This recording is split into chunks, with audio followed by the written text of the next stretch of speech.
नेपाली सेनामाथि भारतीयको आक्रमण। बीओपी पोस्टमा भएको आक्रमणप्रति भारतीय पक्षद्वारा गल्ती स्वीकार। अतिक्रमणमा परेको कालापानी लिपुलेक क्षेत्रमा तैनात हुने सेनाको यस्तो छ तयारी।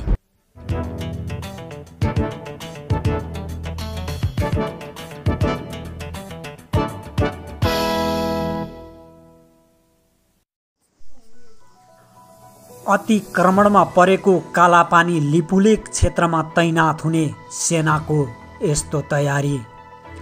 नेपाली सेनाले भारतीय पक्षबाट अतिक्रमणमा परेका दार्चुलाका कालापानी लिपुलेक र लिम्पियाधुराको भूभाग समेत समेटिएको अपिनाप्पा संरक्षित क्षेत्रमा तैनात हुने गरी आन्तरिक तयारी थालेको छ।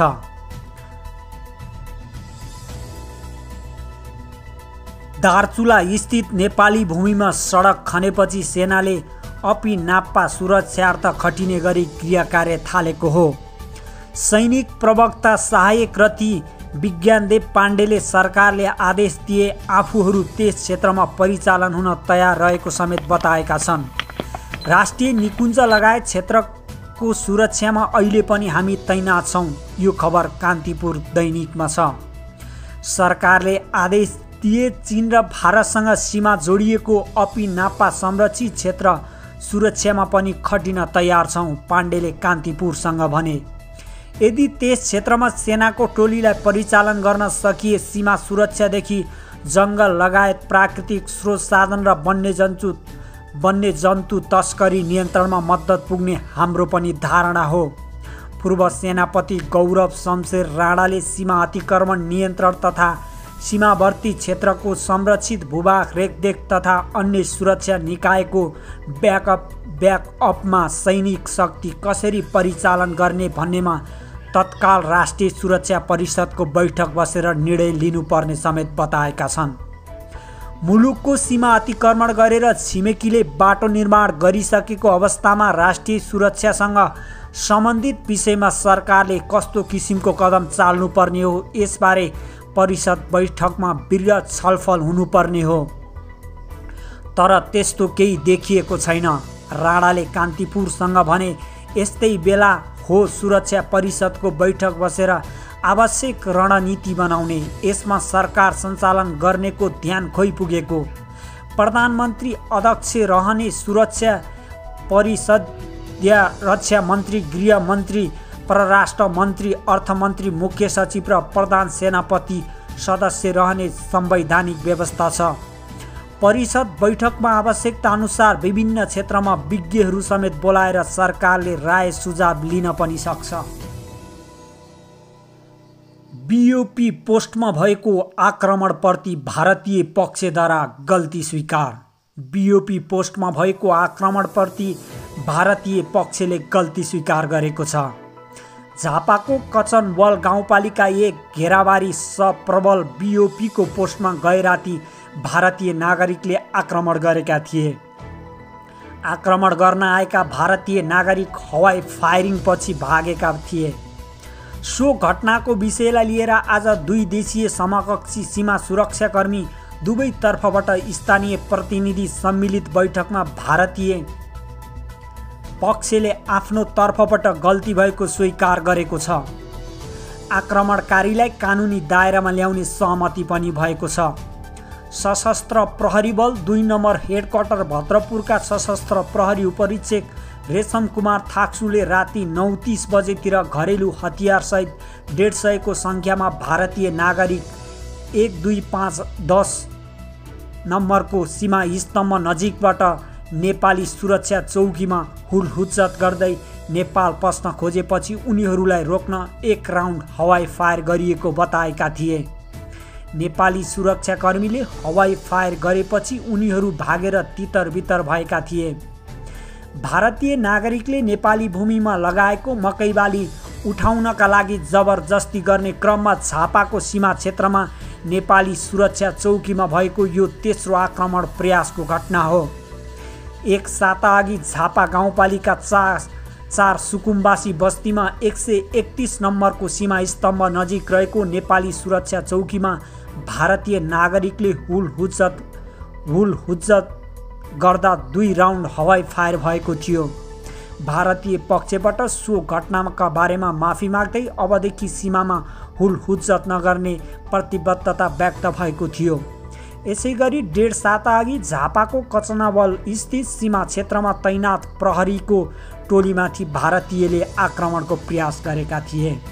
सीमा क्षेत्रमा खटिएका नेपाली सुरक्षाकर्मीमाथि भारतीयले आक्रमण प्रयास गरेपछि गोली चल्यो। भारतीय नागरिकले सीमा क्षेत्रमा खटिएका नेपाली सुरक्षाकर्मीको अस्थायी पोस्टमा आक्रमण प्रयास गरेपछि दक्षिणी झापाको कचनकवल सीमा क्षेत्रमा खटिएका सशस्त्र प्रहरीले 1 राउन्ड हवाई फायर गरेका छन्। आक्रमणको प्रयास गर्न खोजेपछि सशस्त्र प्रहरी प्रतिकारमा हवाई फायर गरेका हुन्। कचनकवल 1 स्थित घेराबारी स्थित 125 र 10 नम्बरको सीमा पिलर नजिकै रहेका सशस्त्र प्रहरीले 1 राउन्ड हवाई फायर गरेको प्रहरी कार्यालय झापाका एसपी कृष्णप्रसाद कोइरालाले जानकारी दिए। प्रहरीका अनुसार शनिबार साँझ 7:30 बजेको समयमा 1.5 देखि 200 जना भारतीय नागरिकको जत्थाले नेपाली भूमिमा आएर सुरक्षाकर्मीमाथि आक्रमण प्रयास गर्न खोजेका थिए। प्रहरीले गोली चलाएपछि उनीहरू त्यहाँबाट भागेका थिए। यता भारतीय नागरिकले सीमा क्षेत्रमा आएर आक्रमण प्रयास गरेपछि भारतीय र एसएसपीसँग जानकारी गराइसकेका छौँ, एसपी कोइरालाले भने। साँझ घटना घटेकोले भोलि आइतबार यस विषयमा भारतीय एसएसपीसँग छलफल गर्छौँ। केही दिन अघि नेपाली भूमिमा अन्नबाली लगाएका भारतीय नागरिकलाई नेपालका सुरक्षाकर्मीले सीमामा नै रोकेका थिए। सोही विषयलाई लिएर उनीहरू फेरि आएको बताइएको छ। उता केही दिन अघि मात्र झापा गाउँपालिका 4 स्थित सुकुम्बासी बस्ती नजिक रहेको 131 नम्बर सीमा पिलरमा सशस्त्र प्रहरीले 2 राउन्ड हवाई फायर गरेका थिए। 2 जना भारतीय नागरिकलाई नेपाल प्रवेश गर्न नदिएको भन्दै 150 बढी भारतीय नागरिक आएर आक्रमणको प्रयास गरेका थिए। त्यसको भोलिपल्ट भारतीय एसएसपीको सहकार्यमा भारतीय नागरिकले गल्ती स्वीकार्दै माफी मागेका थिए। भारतीय सेना प्रमुखलाई उपयुक्त समयमा जवाफ दिन्छौँ, नेपाली सेना। नेपाली सेनाले भारतीय सेना प्रमुख जनरल मनोज नरवानेले लिपुले कुँदै कैलाश मानसरोवर जाने सडक निर्माणका सम्बन्धमा दिएको अभिव्यक्तिको उपयुक्त मञ्चमा आफ्नो धारणा व्यक्त गर्ने प्रतिक्रिया दिएको छ। उक्त सडक निर्माणका सम्बन्धमा भारतीय सेना प्रमुखबाट आएको पछिल्लो अभिव्यक्तिका सम्बन्धमा राखिएको जिज्ञासामा नेपाली सेनाका प्रवक्ता विज्ञानदेव पाण्डेले आवश्यकता अनुरूप नेपाली सेनाले प्रष्ट र जिम्मेवार ढङ्गबाट विधिसम्मत तथा उपयुक्त मञ्चमा आफ्नो धारणा व्यक्त गर्ने जानकारी दिए। भारतीय सेना प्रमुख नरवानेले एक कार्यक्रममा मानसरोवर जाने वास्तविक नियन्त्रित रेखा एलएसीलाई लिपुले खुँदै गएको उक्त सडकमा कुनै विरोधाभास नभएको अभिव्यक्ति दिएका नेपाली सेनाको उक्त प्रतिक्रिया आएको छ।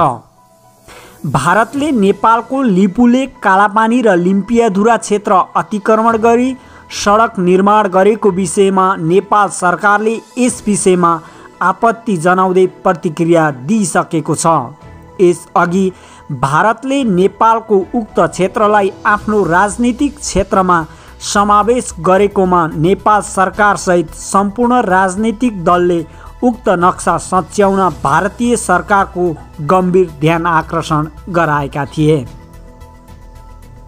भारतले नेपाली भूमि मिचेपछि तातो सेना कर्णेलको नेतृत्वमा छाङरुङमा रेकी सुरु। दार्चुलाको छाङरुमा सशस्त्र प्रहरीको बीओपी स्थापना भएसँगै नेपाली सेनाले पनि उक्त क्षेत्रमा रेकी सुरु गरेको छ।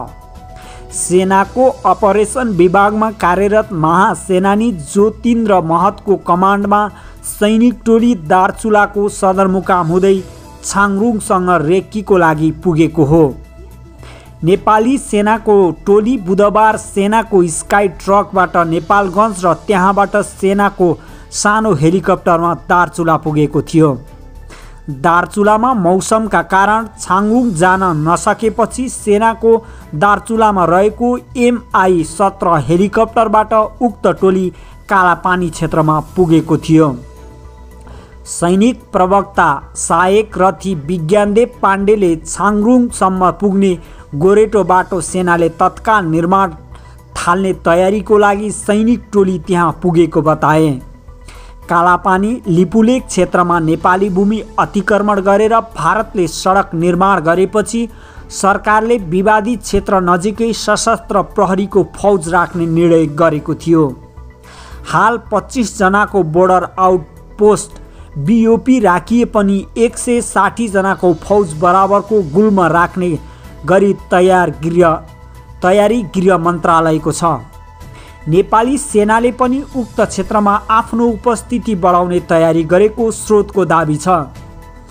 सेनाको सुदूरपश्चिम प्रितनापति उपरथी निर्मल थापाले पनि दार्चुलाको भ्रमण गरेर वस्तुस्थितिका बारेमा जानकारी लिएका छन्।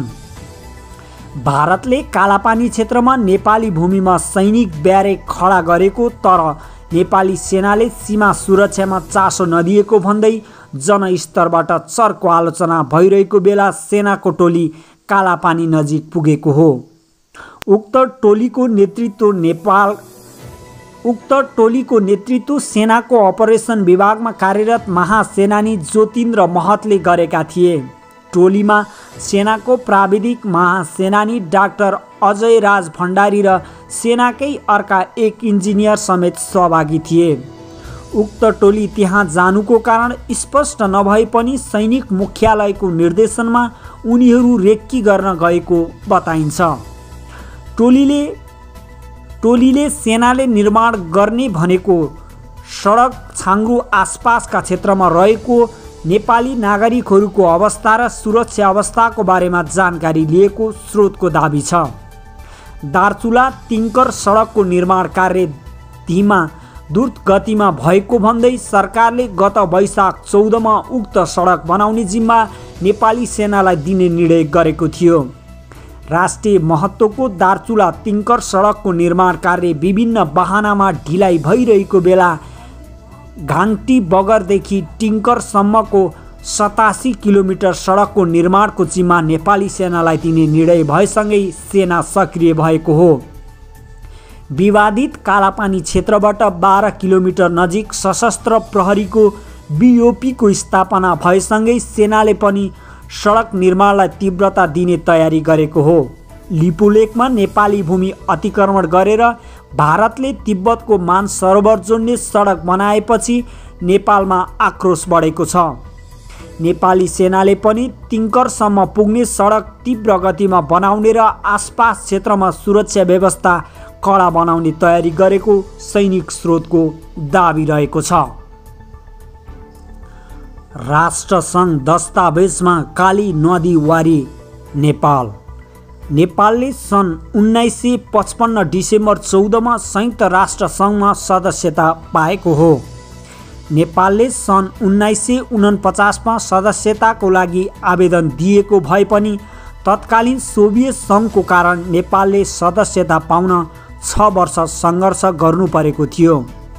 राणाकालीन अवस्थामै पठाइएको उक्त पत्रमा तत्कालीन डाइरेक्टर जनरल परराष्ट्र मन्त्रीको हैसियतको रूपमा विजय शमशेर राणाले तत्कालीन मेजर पदम बहादुर खत्रीलाई प्रतिनिधिका रूपमा पठाएका थिए। मोहन शमशेर प्रधानमन्त्री रहँदैमा उक्त प्रक्रिया अघि बढेको थियो।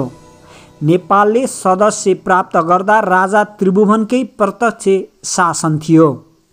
त्यतिबेला बुझाइएको उक्त डकुमेन्ट राष्ट्रसङ्घ सुरक्षा परिषद मार्फत अन्नपूर्ण पोस्टमा उपलब्ध छ। काली नदीलाई पश्चिम सीमा र मेची नदीलाई पूर्वी सीमा भनिएकाले यसमा छिमेकीले धेरै विवाद गरिरहनु नपर्ने राष्ट्रसङ्घीय एक उच्च अधिकारीले बताए।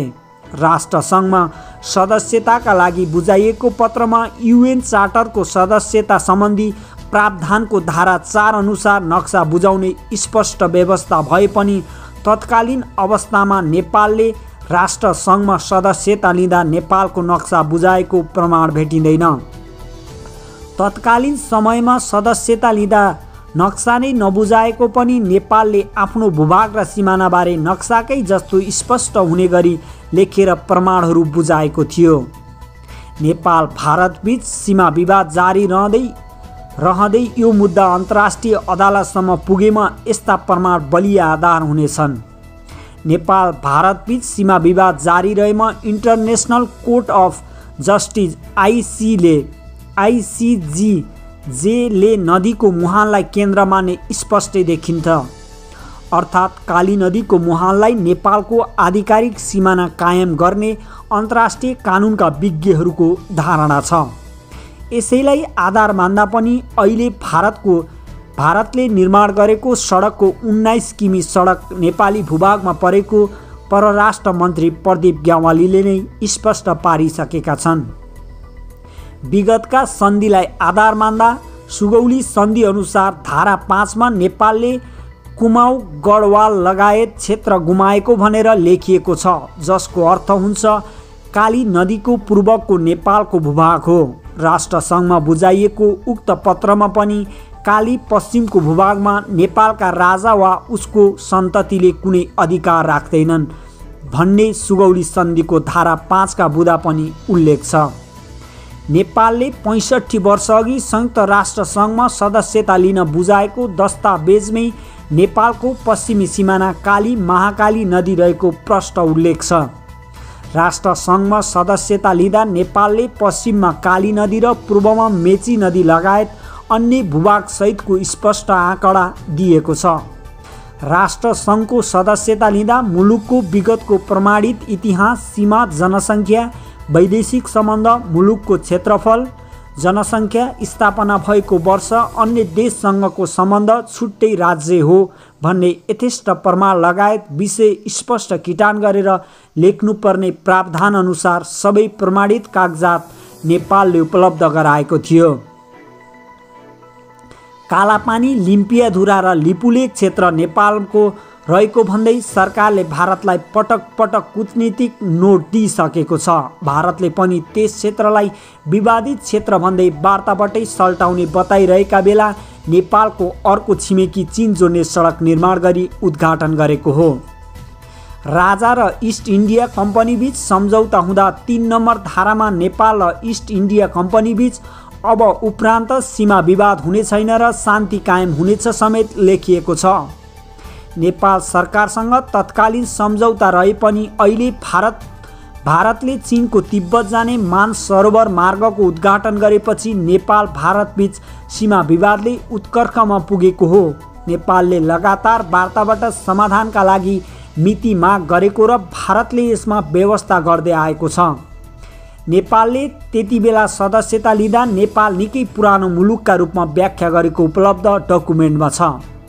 नेपाल कुनै पनि मुलुकको अधीनमा रहन नपरेको तर आफ्ना केही भूभाग युद्धमा गुमाउनु परेको विषय समेत उल्लेख छ। सन् 1792 मै अहिलेको उत्तरी छिमेकी तर त्यतिबेला तिब्बत पारीको मुलुक चीनसँग लडाईँ लडेको विषय पनि उल्लेख छ। 1815 मा तत्कालीन इस्ट इन्डिया कम्पनी ब्रिटिससँग र 1855 मा तत्कालीन तिब्बत हाल चीनको स्वशासित क्षेत्रसँग लडाईँ लडेको उल्लेख छ। ती सबै लडाईँको शान्तिपूर्ण निकासमा नेपालले त्यतिबेला तत्परता देखाएको पनि प्रस्तुत डकुमेन्टमा लेखिएको छ। विदेशीको संलग्नता विहीन वार्ता गरेर ती मुलुकसँग द्विपक्षीय सम्बन्ध समेत राम्रो राखेको उल्लेख छ। यसरी प्रस्तुत विषयमा ब्रिटिससँगको लडाईँ र उनीहरूसँगको द्विपक्षीय हार्दिकतालाई निकै महत्त्वका साथ राखिएको छ। लडाईँपछि सुगौली सन्धिमा नेपालको गुमेको भूभागको किटान पनि गरिएको छ। स्रोत अन्नपूर्ण पोस्ट। यस विषयमा तपाईहरूलाई के कस्तो लाग्छ? आफ्नो निस्वार्थ प्रतिक्रिया दिँदै खबर बुलेटिन टिभीलाई सब्स्क्राइब गरी साथमा रहेको बेल आइकनलाई पनि थिचिदिनुहोस्।